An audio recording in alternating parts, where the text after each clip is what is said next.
All right, so I just watched Fantastic Four yesterday, and I wanted to know your opinion on what do you rate Fantastic Four 1 out of 10?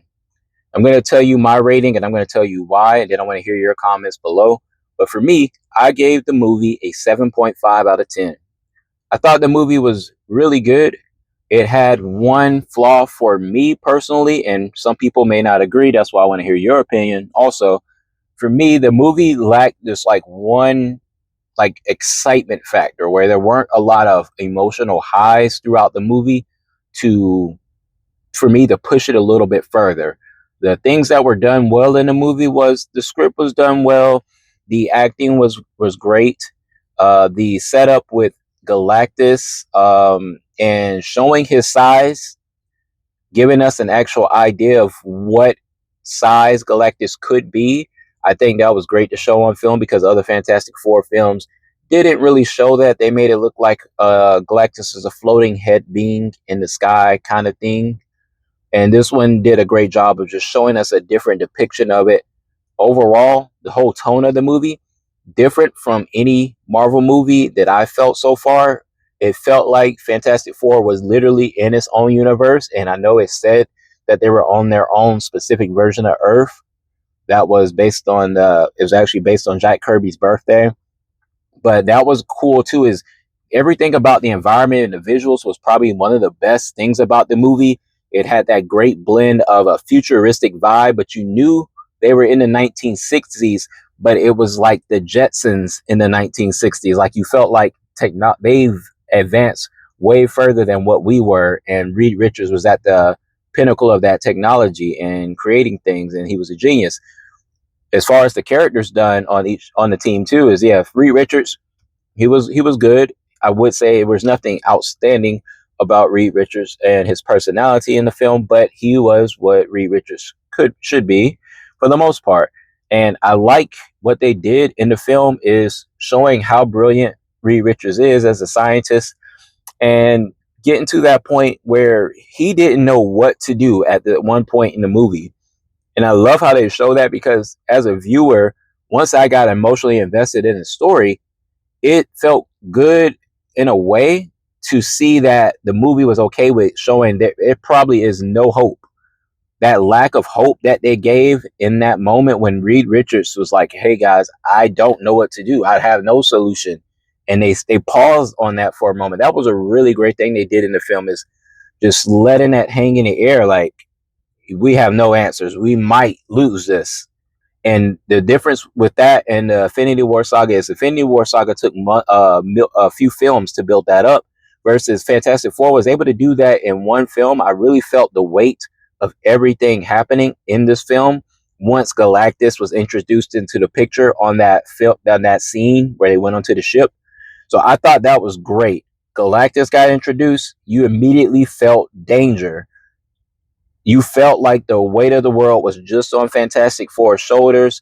It was a very isolated environment, so they didn't reference any other superheroes who were available or anything. The world depended on them, and that's what made every decision, everything feel so important, and that worked really well for the film. Sue Storm was done great in the film as well. Once you watch the film, they do give her a moment to shine and really show you that Invisible Woman isn't just some woman that can go invisible, which is good. Very comic book accurate is she has a high ceiling and it just depends. And they did a little bit of moment of realism as far as, when at the end, when she exerts her powers, there's a consequence to how much power you can use. And I like the fact that they did that. Now I'm skipping around to the characters, but we all know that Franklin Richards is a part of the story too. You could tell by just the name of the film and just the general premise of the movie. That's the only concept about the movie, besides the lack of emotional highs, is introducing Franklin Richards is one of those things that I think MCU has already had a problem with before. And now I think it can get worse with Franklin Richards because we all know, or if you don't, Franklin Richards is one of the most powerful Marvel characters ever made.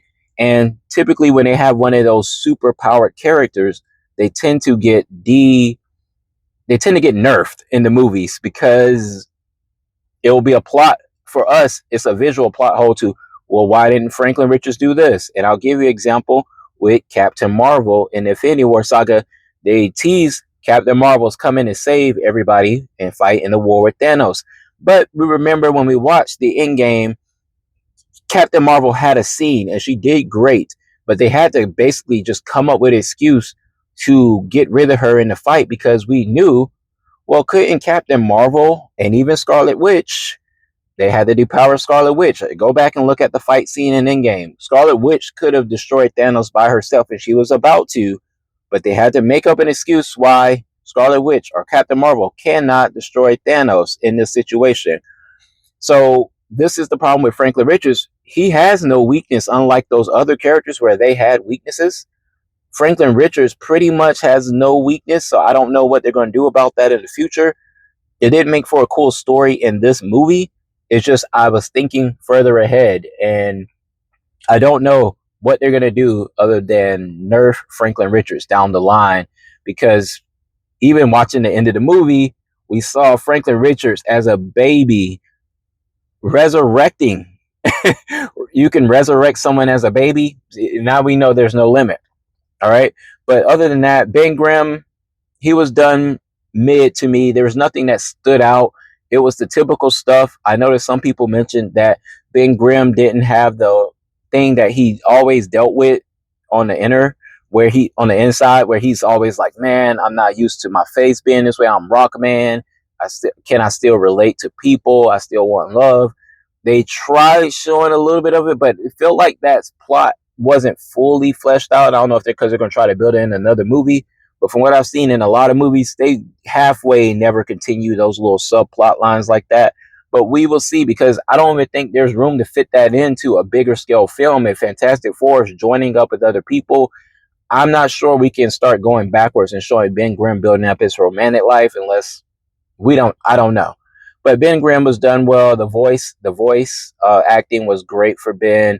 The look of Ben was all right. I didn't have any problems with it. Also, the thing with him getting the beard, interesting. I guess it just want to add a little something different to Ben, and I guess that's okay. Human Torch, probably one of the characters I think most people will have the problem with in this, is because he definitely feels like a different version of Human Torch than what most people would expect to be in a film, because of what we've seen in other films and just what we know about his personality.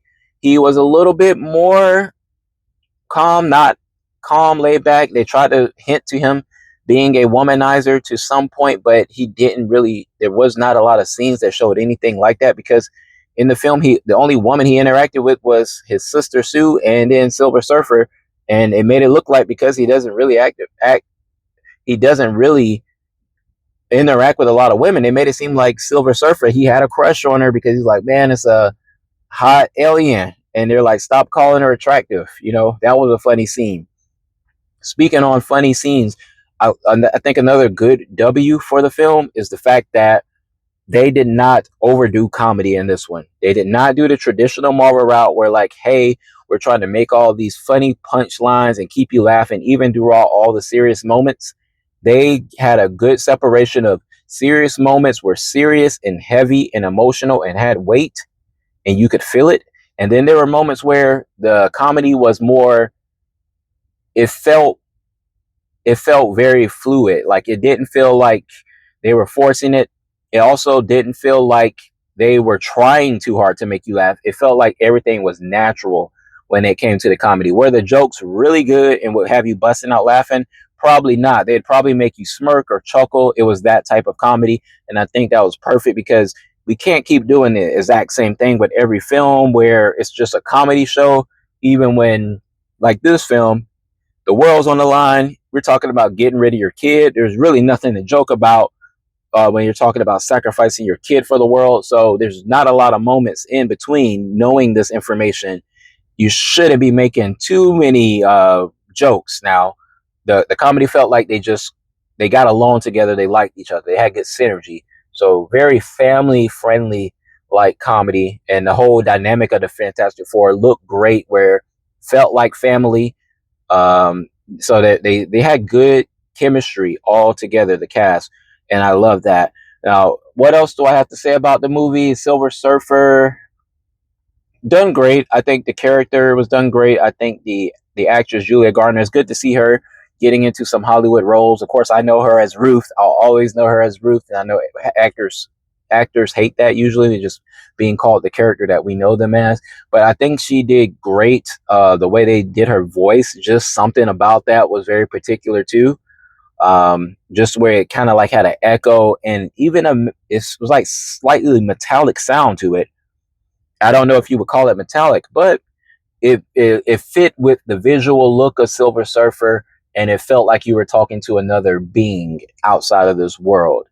And overall, I say Fantastic Four gets a 7.5. I could talk about the movie all day. I did like it, but generally, share. I want you to share what you thought. I know a lot of people maybe disagree with some of my things, but that's okay. That's why I'm gonna let you share down below in the comments.